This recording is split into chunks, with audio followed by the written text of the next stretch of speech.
तर बघा तुम्हाला माझं मच खायला ते काय तो ना जरी काढायचं मी बोलते ना तोर पापडी ना जरा निम्गे तरी तंदारी वाटतं आता कोण कसं खायला कोण कसं खायला कोण काढायचं तसं नाही दिसत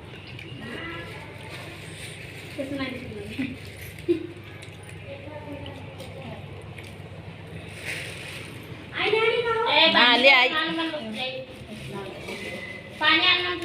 ह्याच्यातच घ्या सगळे दोघं डाळ टाकू हाय की तर डाळ जेवायला बसते नाजूक बसून करायचं